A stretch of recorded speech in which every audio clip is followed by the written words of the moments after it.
रूहानी जमहूरियत में तरीक़ा इंतखाब क्या होगा और इसमें उम्मीदवार कैसे हिस्सा लेंगे, ये जानने के लिए आज हमने ज़हमत दी है तहरीक तब्दीली निज़ाम के चेयरमैन राय एजाज एडवोकेट साहब को। रूहानी जमहूरियत में पहली बात तो यह है कि इंतखाब कैंडिडेट है ही नहीं कोई। देखें ना, आप कहेंगे कैंडिडेट के बगैर इलेक्शन कैसे होगा, तो कैंडिडेट के बगैर आज भी जब एक पोप फौत हो जाता है या कोई ऐसा हादसा पेश आ जाता है उसको, तो फिर जब नया पोप उन्होंने बनाना होता है वेटिकन सिटी में, तो वो करते क्या हैं कि 135 थे, अब तकरीबन 200 हो गए हैं कार्डिनल्स। वो दुनिया के वो इकट्ठे हो जाते हैं, इकट्ठे होकर दरवाजे बंद हो जाते हैं और वो अपने में से एक आदमी को चुनते हैं, चाहे उनको 2 दिन लग जाए, 3 दिन लग जाए, 4 दिन।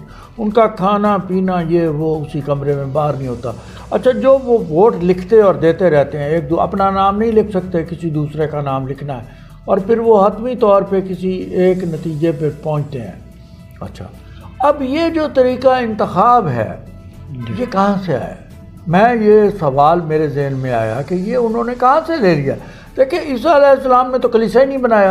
जी बिल्कुल। फिर वेटिकन सिटी तो ये तो अभी की बात है, अब बन रहा है। बिल्कुल, वेटिकन सिटी तो पहले था ही नहीं, बिल्कुल कतई तौर पे। इटली के अंदर एक छोटा सा मुल्क उन्होंने वेटिकन सिटी बनाया हुआ। अच्छा, अब बात यह है कि जब हम खुलफा राशिदीन को देखते हैं तो क्या हमें कोई कैंडिडेट नज़र आता है? वहाँ पे कोई बंदा नज़र आता है कि डोर टू डोर ही is going and begging for votes? कोई ऐसा तो नज़र नहीं आता हमें कि जी वो कन्वेंसिंग कर रहा हो, जी मैं इलेक्शन पे खड़ा हो गया हूँ, कैंडिडेट है। तो इसका मतलब ये है कि कैंडिडेट की इजाज़त है ही नहीं, इस्लाम इसकी इजाज़त ही नहीं देता। ये सिरे से गैर इस्लामी है कि मैं अपने आप को कहूँ जी मैं परफेक्ट हूँ और मेरे अंदर लालच कूट कूट कर भरा हुआ हो और फिर मैं पैसा लगा के इक़्तिदार में आ जाऊँ और फिर इक़्तिदार में आके मैं कौम का पैसा लूटूँ। जब बात ये है कि ये तो तरीका इंतखाब आजकल चल रहा है, ये है प्लेटोक्रेसी। अब रूहानी जमहूरियत में ये है कि हमें ये तरीक़ाकार मिलता है। देखें ना जी, खुलफा राशिदीन का दौर हम देखें तो वहाँ हमें कोई कैंडिडेट नज़र नहीं आता। एज अराउंड 40 के आगे पीछे, क्योंकि सरकार की मबूस हुए तकरीबन 40 साल उम्र सरकार सल्लल्लाहु अलैहि वसल्लम। अच्छा, फिर यह कि 40 साल का बंदा जो है वो मैच्योर हो जाता है। उसको आप देख सकते हैं as a neighbour, as a father, as a husband, उसका एक कैरेक्टर सामने बिल्डअप होकर सोसाइटी में ये बंदा दयानतदार है, झूठ नहीं बोलता, ट्रस्टवर्दी है। इसको ये देखो ना, ये अमानत है, ये ट्रस्ट है, ये हम सिर्फ ट्रस्टवर्दी को दे सकते हैं, किसी दूसरे बंदे को तो दे नहीं सकते। अच्छा, फिर ये कि मैंने इस पर बड़ा गौर किया और सोचा कि एक तो इसमें कोई कैंडिडेचर है ही नहीं। It's an election without candidate. अब ये सिलेक्शन नहीं है, election. How come it's an election? कि फिजिबल कैसे है? अब पाकिस्तान में ये कैसे फिजिबल है? जी। या कम 2 दफ़ा कमेटी बनी खुलफा राशिदीन के दौर पे, लेट मी कंप्लीट दिस, के लिए वहाँ पे आपको पता है, तारीख में तो रहना नहीं चाहता, कि हज़रत अली करमल्लाह वजह करीम ने हज़रत उस्मान गनी रज़ी अल्लाह ताला अन्हु को वोट दिया। उन्होंने हज़रत अली करमल्लाह वजह करीम को वोट दिया। ऐसे ही है ना, राय वोट एक अपनी राय है, कोई ज़रूरी नहीं है कि बैलेट हो। अच्छा, अब जो बैलेट है ये भी ईजाद क्या है? ये भी 18वीं सदी की ईजाद है। उससे पहले जिसको बरतानिया को हम कहते हैं इतनी बड़ी जमहूरियत है। अच्छा, उस जमहूरियत में भी डेक्लेरेटरी वोट था, कोई सीक्रेट बैलेट वोट तो था ही नहीं, बल्कि शुरू में तो पेपर ही नहीं था। तो पेपर, ये बैलेट कहाँ से आ गया? बात ये है। सो दूसरा प्रिंसिपल जो हमें मिलता है वो मिलता है हमें डेक्लेरेटरी वोट। अब डेक्लेरेटरी वोट का फ़ायदा ये है कि it inculcates a lot of spirit in the person. अब एक बद्दू उठ के खड़ा हो जाता है वहाँ पे, आप देखें ना, शहरा में आया हुआ है, कोई तालीम नहीं, कोई कुछ नहीं, लेकिन सैयदना फ़ारूक आज़म रज़ी अल्लाह ताला अन्हु को कहता है ये दिस ऑल्सो एन अकाउंटेबिलिटी, कि जी मैं आपका खुतबा नहीं सुनूंगा और ये लोग भी नहीं सुनेंगे जब तक आप मेरे सवाल का जवाब ना देते। उन्होंने कहा जी बिस्मिल्लाह, आपका सवाल क्या है? उन्होंने कहा कि जी ये कमीज़ जो मेरा भी कद आप जितना दराज है, ये कमीज़ मेरा नहीं बना, जो बैतुल माल से मुझे कपड़ा मिला, आपका कैसे बन गया? तो उन्होंने कहा हाँ ठीक है, आपका सवाल दुरुस्त है, इसका जवाब मेरा बेटा देगा। आप हट गए मिंबर से, बेटा आ गया। बेटे ने कहा भाई एक इस कपड़ा मुझे मिला, एक अब्बू को मिला, वो दोनों मिला के इनका कमीज बना। उसने कहा बिल्कुल अल्हम्दुलिल्लाह अल्हम्दुलिल्लाह, बात क्लियर हो गई, अब आप खुतबा दें। तो बात देखे ना, ये वो स्पिरिट था कि वन ऑफ द खलीफा और फिर एक ऐसे खलीफे इक़्तिदार आला से सवाल करने की जुर्रत डेक्लरेटरी वोट जब होगा तो उसमें जुर्रत होगी। लेकिन क्या आज ये इस तरह से डेक्लरेटरी वोट फिजिबल पाकिस्तान में है? तो मैं कहूँगा नहीं, आज नहीं, क्योंकि आज वडेरे हैं, आज अब बहुत सारे वडेरे छोड़ें, इतने प्रेशर ग्रुप्स हैं और इतना माफिया है कि कोई भी शख्स जो है ना उनके खिलाफ ज़बान खोलनी वो जुर्रत नहीं कर सकता। अच्छा, लेकिन डेक्लरेटरी वोट का मतलब ये नहीं होता कि ओपन ही हो जी। डेक्लरेटरी वोट कमरे के अंदर भी हो सकता है। ठीक बात। डेक्लरेटरी वोट असम्बली में भी होता है, आज भी होता है, बरतानिया में भी आज होता है। अच्छा, बात यह है कि इसको अगर आप सोचें ज़रा तो ये इलेक्शन होगा बल्दियात का, और बल्दियाती इंतखाब शुरू होगा विलेज काउंसिल से। या एक विलेज है या एक मोहल्ला है जिसको इन्होंने अभी नया नाम दिया नेबरहुड काउंसिल, क्योंकि अमेरिका की नकल मार रहे हैं, पहले आज तक बरतानिया की रही है, तो अभी ये वहाँ पे क्योंकि नेबरहुड होती है इसलिए इन्होंने इसका नाम रख दिया नेबरहुड काउंसिल, और उधर नाम रख दिया विलेज काउंसिल। अब विलेज काउंसिल या नेबरहुड काउंसिल तो जब आपने मेंबर्स चुनने हैं, काउंसिल मेंबर्स चुनने हैं, तो ये बड़ी सीधी सी बात है, 3 बंदे इलेक्शन कमीशन के कहीं से भी बाहर से, वो 3 बंदे इलेक्शन कमीशन है टीम भेज दे वहाँ पे, उसके बाद नादरा की लिस्ट हो, वो बारी बारी एक हेड ऑफ द फैमिली बुलाता जाए उनका वो जब जो बंदा अक्सरियत लेगा कि जी वो बंदे से राय ले लें in front of the CCTV camera. अच्छा, उसकी रिकॉर्डिंग भी हो जाएगी, उसमें कोई रिगिंग नहीं हो सकती, कुछ नहीं हो सकता। तो ये है कि वो राय उसने अपनी देनी है, जिसको हम वोट कहते हैं, जिसको हम इलेक्शन कहते हैं। तो उसकी राय ले ली जाए कि भाई अगर तुम्हारे साथ कोई हादसा पेश आ जाता है या कुछ ऐसा तुम्हें ज़रूरत, तो तुम्हें इंसाफ की तवक्को किससे है? अब वो बच्चे को गांव में जानता है जी, हर बंदे को जानता है, ज़मींदार को भी जानता है, किसान को भी जानता है। लेकिन सर यहाँ पर सबको सवाल ये भी उठता है कि कॉमनली लोग ये भी कहते हैं कि जिस पैटर्न के तहत हम ऐसे कैंडिडेट डिज़ाइन करेंगे और शूरा बनेगी, तो उस शूरा में क्या इस तरह के नेक बाकिरदार लोग अब इस दौर में भी मुमकिन हैं? जी, मैं आपको बताता हूँ, आपका सवाल दरअसल दूसरी तरफ चला गया। अब ये है कि ये लोकल बॉडीज़ के इलेक्शंस हो रहे हैं, शूरा के इलेक्शन नहीं हो रहे हैं। पहली तो बात ये है, शूरा हम डिस्कस करेंगे बाद में। दूसरी बात ये है कि ये लोकल बॉडीज़ के इलेक्शंस हैं फॉर एडमिनिस्ट्रेशन पर्पज़ ਲਈ उनके जो पूरी मुकम्मल उनको जो अख्तियारात मिलने हैं, जैसे कि अमेरिका में हैं। एक टाउन काउंसिल है ना, टाउन काउंसिल को मुकम्मल अख्तियार है कि टाउन काउंसिल कहती है ना 8 बजे हमारी दुकानें बंद, तो सुप्रीम कोर्ट भी नहीं खुला सकती, बिल्कुल कतई तौर मुकम्मल उनको अख्तियार। उनका शेरिफ अपना होता है, उनकी पुलिस अपनी होती है उसी टाउन की, क्योंकि उसी टाउन के जो बच्चे हैं वो सबसे ज़्यादा हिफाजत उस टाउन की कर सकते हैं। जी बिल्कुल। अच्छा, अब आगे चलते हैं हम।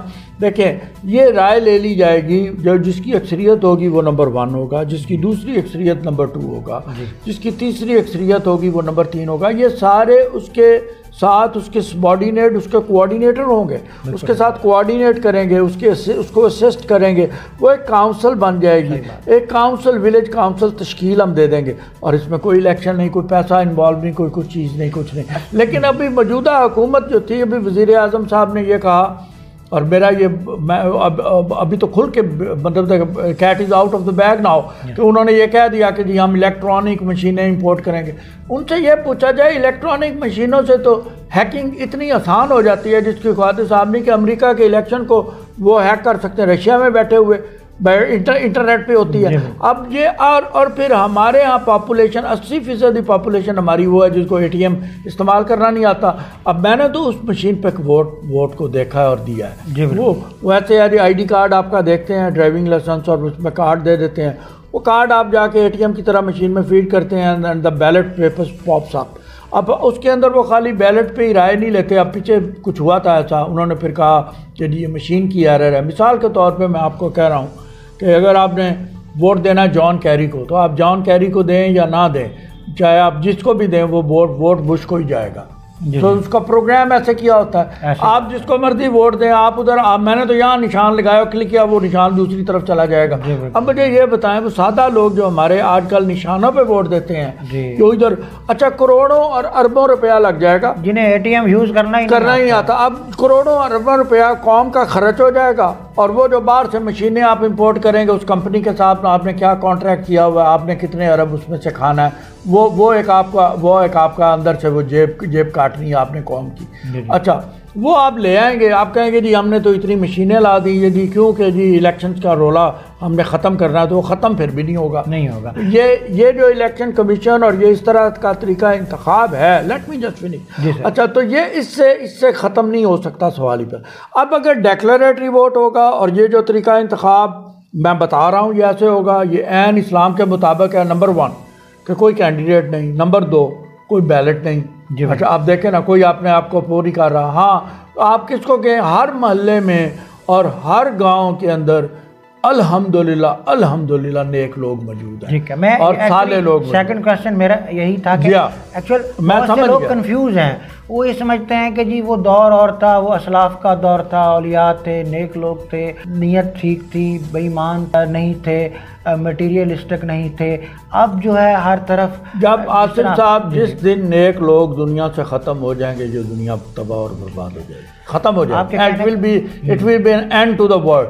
अच्छा, लोग जिक्र करने वाले हैं, लोग अल्लाह अल्लाह करने वाले, नेक लोग हैं तो ये मुल्क कायम है, ये दुनिया कायम है, ये जहान कायम है। बात ये ना कहें कि नेक नहीं है, नेक लोग मौजूद हैं। बिल्कुल, हम आका नबी रहमत सल्लल्लाहु अलैहि वसल्लम के सरकार के गुलाम हैं। बहुत सारे लोग पाकिस्तान में सरकार के आशिक हैं। अच्छा, अब वो जो आशिक हैं उनको आप ये तो नहीं कह सकते कि यार, बिल्कुल ऐसी बात है। राय साहब बिल्कुल बजा फरमा रहे हैं कि अब भी इस ज़माने में नेक लोग बहुत ज़्यादा हैं और इन्हीं लोगों को आगे आना चाहिए और मुल्क का निज़ाम संभालना चाहिए। ठीक है, अब हमने आगे आना यूनियन काउंसिल।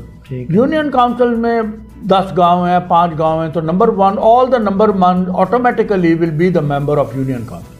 अब यूनियन काउंसिल के लोग इकट्ठे होके वो इसी पैटर्न पे अपने में से एक बंदा चुनेंगे जो चेयरमैन यूनियन काउंसिल हो। अब चेयरमैन यूनियन काउंसिल के लोग और टाउन के लोग, टाउन जैसे टाउन ऐसे होगा जैसे शाहजमीना मंडी है, मैं मिसाल दे रहा हूँ। अच्छा, जैसे जो बड़ी आबादियाँ आ जाती हैं उनको हम टाउन कहेंगे।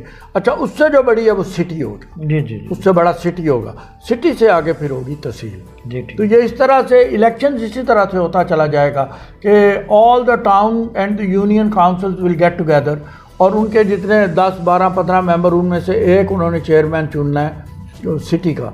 अब all the cities will get together और वो तहसील का एक चुनेंगे। अच्छा, सारी तहसीलें इकट्ठी हो जाएंगी, 2 हैं, 3 हैं, 4 हैं, तो वो अपने में से एक बंदे को तहसील नाज़िम चुनेंगे। बात समझ गए।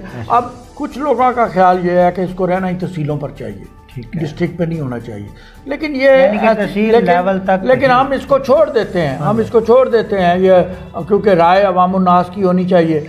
आप उसमें डिस्ट्रिक्ट चेयरमैन बना सकते हैं, लेकिन अब मैं इसको कंपेयर करूंगा दूसरी तरफ ये कि आप मुझे ये बताएं, आप जितनी मर्जी क्वालिफिकेशन रख लें, कुछ कर लें, जितना पढ़ा लिखा हो वो हो तहसील नाज़म या डिस्ट्रिक्ट नाज़म, लेकिन उसके पास पैसा होगा, 3 MNA की सीट पे एक डिस्ट्रिक्ट नाज़म होगा, क्या वो इलेक्शन लड़ सकता? नहीं लड़। अच्छा, क्यों? कौन कैंडिडेट बनेगा? पैसे वाला बनेगा, पैसे वाला करेगा, करोड़ों अरबों लगेगा, और वो करोड़ों अरबों जो आपके जंग की डेवलपमेंट पे लगना है वो सारा खा जाएंगे। क्या इसमें क्वालिफिकेशन की जो है कदगन वो भी आप लगाएंगे? मैं इसलिए नहीं लगाना चाहता, बिल्कुल कतई तौर पे वो इसलिए नहीं लगाना चाहता कि मेरे नज़दीक जो प्रूडेंट सेंस है ना, बहुत अनपढ़ लोग गांव में मौजूद हैं जिनकी प्रूडेंट सेंस पढ़े लिखे लोगों से करोड़ दर्जे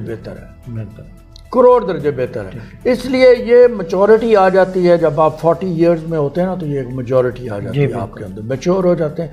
उसके अंदर आपकी तो जैसे एक मेरे अपने मतलब रिश्ते में चचा लगते थे, फौत हो गया, अल्लाह उनको जन्नत में जगह। मैं जब कभी गांव जाता था तो वो आ जाया करते थे मुझे मिलने, तो मैं उनको कहता था कि वो घोड़ा उन्होंने बड़ा शौक़ था और बड़ा तेज़ रखा होता था, तो वो उतरने नहीं देता था। तो मैं कहना चाचा, मैं आ जाता, आप मुझे बुला लेते या कुछ, कहना नहीं यार तुम यहीं से आके चले जाते हो और एक हसरत सी रह जाती है कि तुम्हें मिले नहीं, तुम पढ़े लिखे बंदे हो, तुम्हारे से बात करने ज़रा मज़ा आता है, तो खबरें मिल जाती हैं यार। वो कहते हैं लोग हुकूमत बदल गई, तो ये बताओ हुकूमत बदल गई? मैं कहता हूँ हाँ चाहिए, हुकूमत बदल गई यार, कुछ भी नहीं बदला, डाके उसी तरह, चोरी उसी तरह, हमें तो कोई चीज़ बदली हुई नजर नहीं आती। तो बात यह है कि वो लोग ऐसे मौजूद हैं, ऐसे साथी मौजूद हैं जो बिल्कुल कोरे अनपढ़ हैं, लेकिन ऐसा फैसला करते हैं कि आपके सुप्रीम कोर्ट के जस्टिस नहीं कर सकते। ठीक है, तो ये मैं उसके ऊपर मैं नहीं लगाना चाहता कि कोई ऐसा हो, लेकिन मैं इसके ऊपर ये भी नहीं कहता कि ये, अब देखें ना, कुछ लोग, अगर आप पढ़ाई और तालीम की बात करते हैं तो कुछ लोग ऐसे हैं वो कहते हैं कि अहलुल राय जो है उनकी सिर्फ राय होनी चाहिए, आम आदमी को वोट का हक ही नहीं होना चाहिए जी। तो मैं वो भी गलत है। मैं समझता हूँ नहीं, एक जमहूरियत है, हर बंदे का हक है। अच्छा, तालीम की कदगन भी नहीं होनी चाहिए जी। और ये कि ये भी नहीं होना चाहिए कि ये फिर साहिबुल राय अगर आप लेंगे तो फिर आप मुझे ये बता दें कि साहिबुल राय को कौन चुनेगा जी। फिर कौन बताएगा ये बंदा साहिबुल राय है और ये नहीं है, उसकी क्या क्वालिफिकेशन होगी। तो इसलिए we should give a free hand to the society and let them come and let them choose their people and I assure you अगर एक दफ़ा ये इलेक्शन इस तरह हो गया और 3 साल लगातार ये इलेक्शन होता चला जाए, क्यों कि लोगों को ये यकीन आ जाए कि जो हमारी जो विलेज काउंसिल है वो थाने से ज़्यादा ताकतवर है और थाना और पुलिस उसके वहाँ खड़े होते हैं और इंतज़ामिया ख़त्म हो गई, ये ब्यूरोक्रेसी जो हमारा खून पी रही है ये ख़त्म हो जाएगी बिल्कुल कतई तौर पे आपको नज़र नहीं आएगी और कहीं आपको नज़र नहीं आता। मतलब आप अमेरिका चले जाएं, कोई DCAC नज़र आता है, कहीं नज़र नहीं आता। तो ये ब्यूरोक्रेसी ही है जो सारा खून पी गई। सर यूरोप ने भी तो वही हमारा इस्लामिक पैटर्न ही अपनाया है ना, तो उसी को अडॉप्ट करके तो वो ग्रो कर रहे हैं। यूरोप में देखें जी, वो चंद चीज़ें जो उनकी है वेलफेयर सोसाइटी की, वो स्वीडन में, नॉर्वे में, इधर वो उनके पास हैं, अभी भी मौजूद हैं। लेकिन उन्होंने इस्लाम से इवॉल्व किया अपना सिस्टम, लेकिन यूरोप से बेहतर इन्वॉल्व जो सिस्टम है ना वो 80% अमेरिकन सिस्टम जी, जो करीब तरीन इस्लाम के। बिल्कुल रूहानी जमहूरियत के तहत ही इस निज़ाम को बाकिरदार लोग और साहिब बसीरत लोग इसको आगे लेके जा सकते हैं। तो ये थे हमारे साथ तरीके तब्दीली निज़ाम के चेयरमैन राय एजाज एडवोकेट साहब। इन्हीं अल्फाज के साथ आसिफ इकबाल को इजाज़त दीजिए। आला निगहबान।